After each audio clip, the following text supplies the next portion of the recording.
cornucopia, or horn of plenty, has been a symbol of Thanksgiving since Thanksgiving began, really. So today I'm going to show you how to make this large cornucopia using mesh and our work frames. So to start off with, you want to use one regular wreath frame, which will serve as your base, and then you're going to use two of the half cone or wall tree frames. And once you get two of those, then you want to take two of them and wire them together using the ties themselves, and then bend so that you've got a horn shape. Now, once you tie two of these together, admittedly, it's not that easy to bend. So one of the easiest ways is to put the point down on the floor, stick your foot in here, hold the sides, and start bending. It's a great way to work out your frustrations. So once you've got it bent into this shape or something similar, however much bend you want to get, then you want to attach it to your frame. So simply lay it down on top of the round wreath frame, and again, using the ties that are on it, you just want to tie that down so that you've got your horn frame attached securely to your wreath base. And so, you just need to tie it down in 3 or 4 places. Try not to get your fingers stuck in the frame while you're doing that.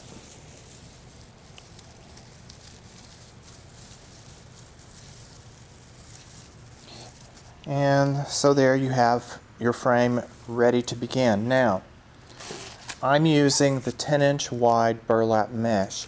You can do this with the colored plastic meshes, but if you do, I would recommend probably using the 21-inch wide because that's more transparent. So it will show through all of this more so. The burlap gives you much better coverage. So, to begin with, I'm just going to take a couple of the ties here at the top of the point, and I leave the tail sticking up, the raw edge showing, and just give a couple of twists there. And then I'm just going to spiral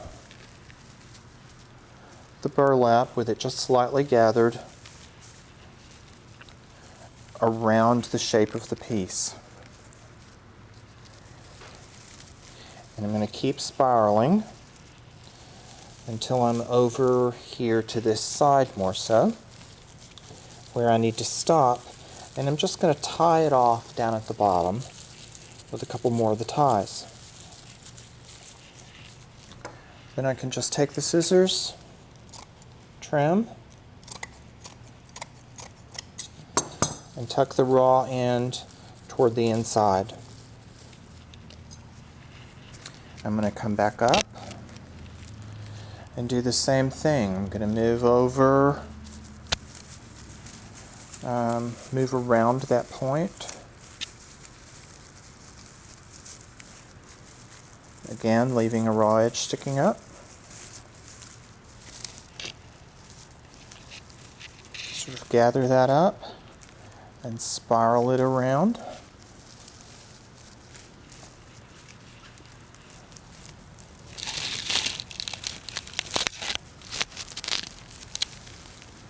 And this starts forming that sort of handmade horn of plenty shape that you want, that silhouette. Okay, let this bunch up more. You don't want everything smooth because you want it to have that woven effect.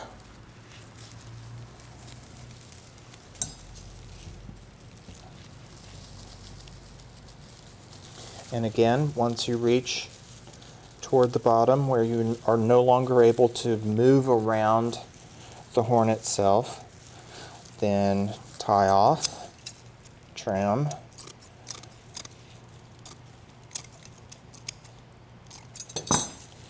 and tuck that raw edge inside.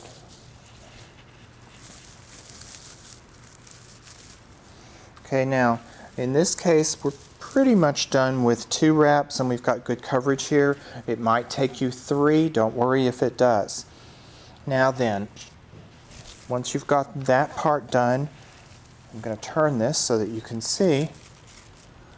We're going to move on down here at the bottom so we can continue to fill in our shape. And so I'm just going to find a couple of those ties.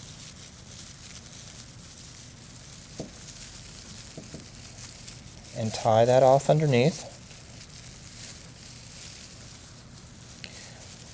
Tuck my raw edge inside. And keep following that shape around and across the piece.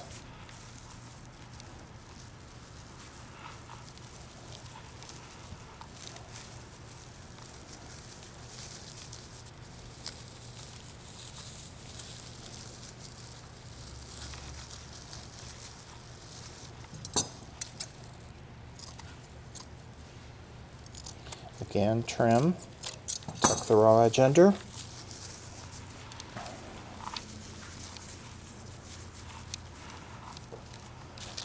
And repeat.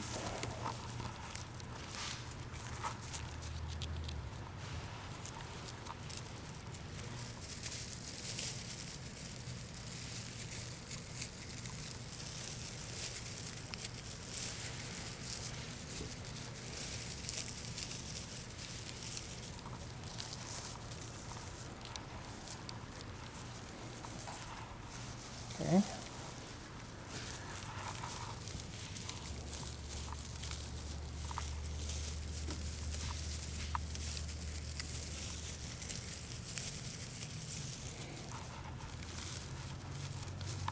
Kind of let that bunch up a little bit, so again you get that rippled woven effect.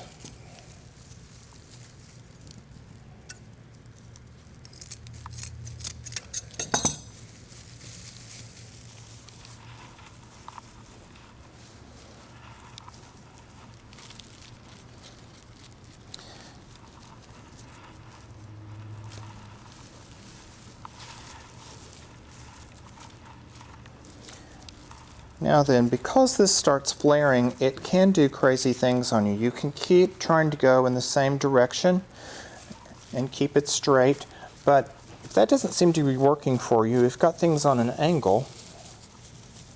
Plus it does make the piece just a little more interesting.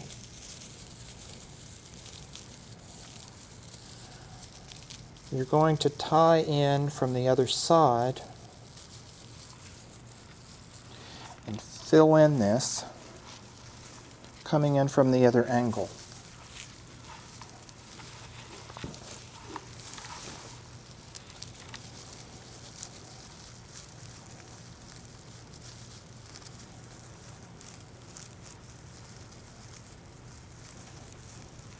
So you're going to overlap some, which fills out that flattened portion that was there when we bent it. Okay, and in this case I'm going to be able to fold back over itself.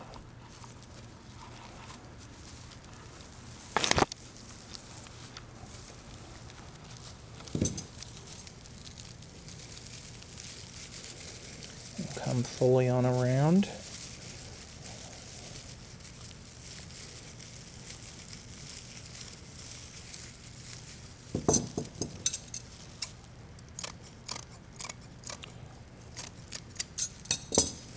Trim and tuck in.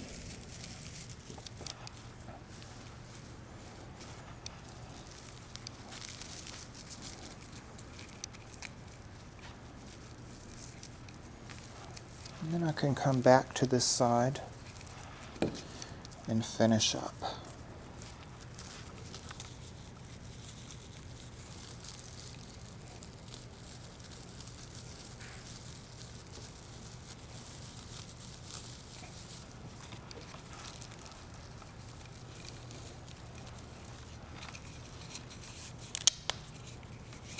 Don't worry, when you come to the end, you can just start with the next roll and finish that right off. Now in this case, I'm going to pull 2 ties from that front edge here. Pull this right up.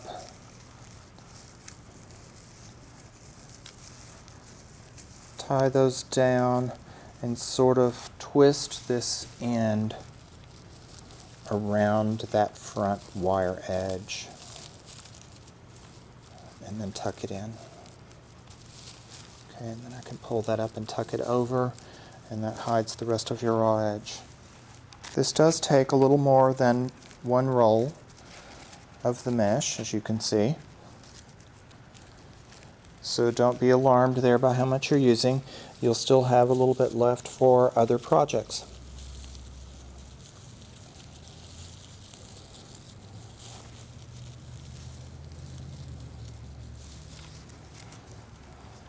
Okay, now then we're crisscrossing back and forth again to finish out this other side. Let that pull in.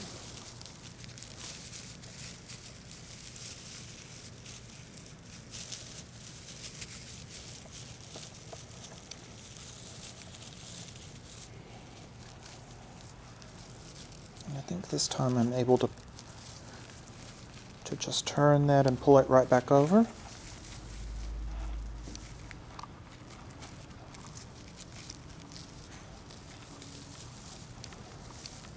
And then see how this edge is able to overlap your wire frame there.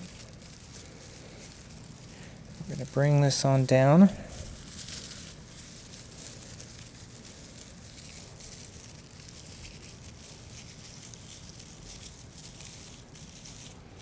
Tie that in so that's able to fold over some. And then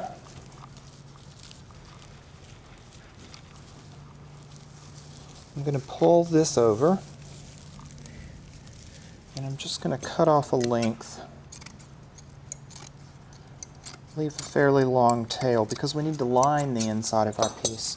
And so your tail itself is going to end up being that liner. So I'm pulling this over so that it covers your wire edge, and tuck it on in toward the back. Okay, and then I'm going to do the same thing. I'm going to gather in, and I'm going to tie along the bottom here. And I'm just going to twist that over since I don't have the rest of the body that I'm moving from. And, just leave an 1/8" tail, say, and fold that right back over and push it back to the inside of the piece. So there I have the horn itself completed. Now then, to finish off around the bottom where we have the wreath form and to give you added decoration, I'm using a 4-inch burlap mesh. This one is, as you can see, printed in sort of a plaid, so it's got some of the fall tones in it. You can use any kind of ribbon that you'd like, depending on the texture that you want. And all we're going to do here is start around at the back where there are ties sticking out. And we're just going to make loops. And go to your next tie and tie it down. And make a loop. Find a tie. And what this is doing is it's creating a ribbon and texture platform of another color for your cornucopia to actually sit on and give you the base for other decorations to tuck into depending on whatever you may want to use.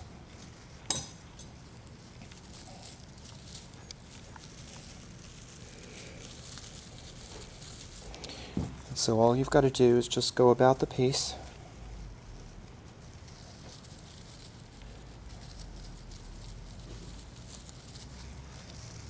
making these quick loops. It doesn't matter if they turn on angles. In fact, it's kind of more interesting if they do, because you don't want everything lined up and perfect.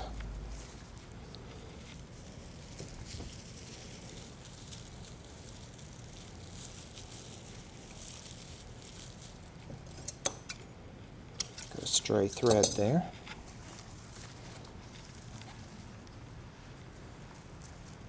Now this burlap ribbon that I am using is wired. I prefer wired just because from year to year's use you're able to fluff the wired back up and it has more body and holding power. You don't have to worry about that flattening back down and having to take it loose and steam it or whatever. So I do recommend using wired for projects like that. In fact, for most projects I prefer using wired.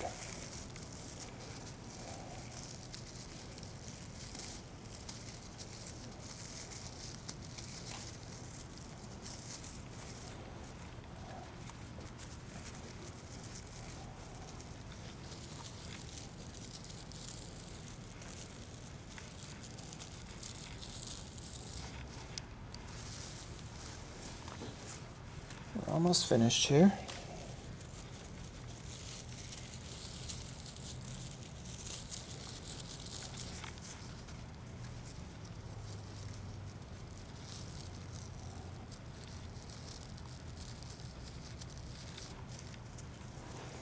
And when you get to the end, just tie that end down just like you do the rest. Now then, adding decor.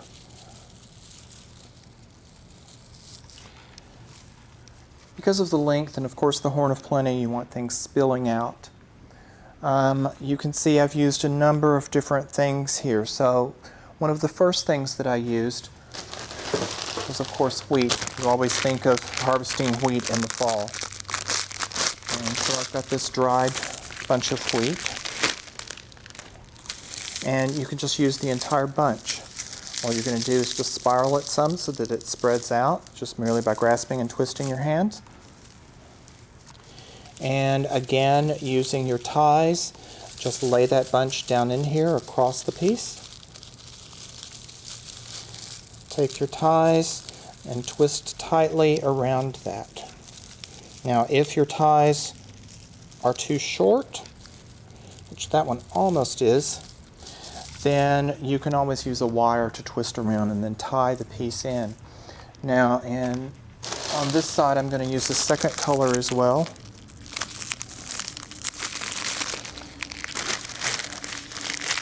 So this is millet in a nice rust tone. And I'm going to go the other direction with it. And of course, since that tie is shorter, I'm going to use some wire to tie this one off, and then I'll secure it into the piece. Okay, and I want that to go in just a slightly different angle. I'm just going to tie it around my wheat.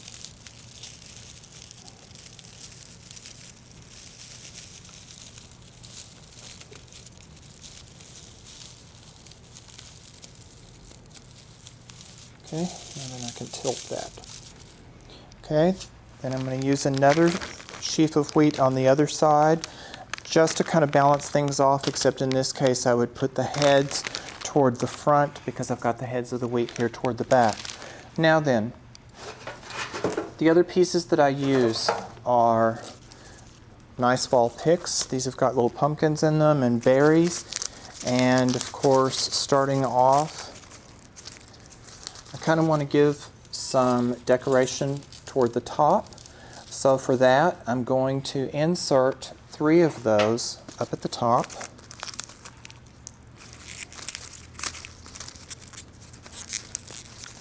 So we can kind of start putting those in, getting those placed. And for the very top, just to give a little detail work and make it not so serious, I'll move this out from under our light fixture.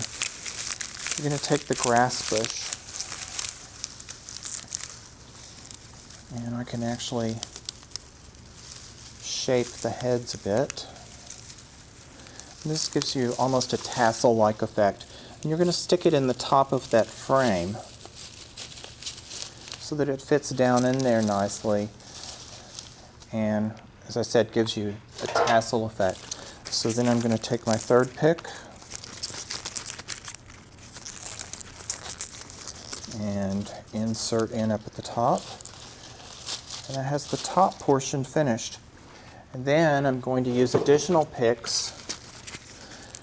You can use your glue gun or your glue pan, or you can tie them in. But you just want to insert in however you please.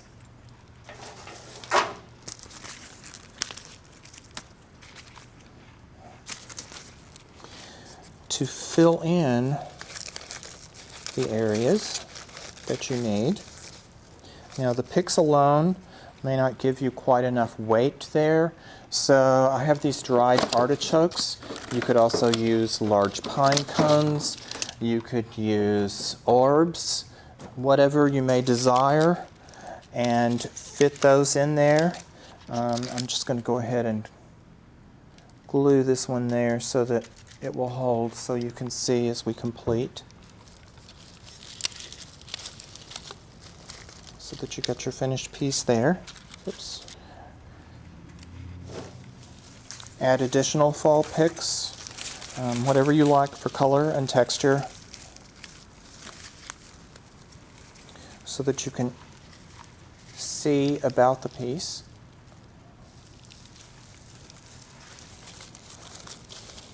Now again, I'm not gluing or attaching, just to be able to show you how this goes together. You will want to do that for your own piece so that you can use it for every year and not have to redo from year to year. This will hold up for many years. Okay, and you want to keep repeating all around the piece, and then you're ready to fill. So you can use pine cones, pumpkins, gourds, even vegetables that you may want to do, and just fill in here and let spill out in the same manner that I've got the piece going here. If you want additional lines going, you can use the branches of bittersweet. I've got one type of branch here, I have another type here. Again, you know, those are wired nicely, so you can get the curves going and really show off. Decorate the piece to just show your own personality, have fun with it, and once you have everything where you want it to be placed, then you can glue accordingly so that it's fixed permanently. I hope you enjoy this project. You can get everything you see here at Trees and Trends, and so stop by, shop, and have fun.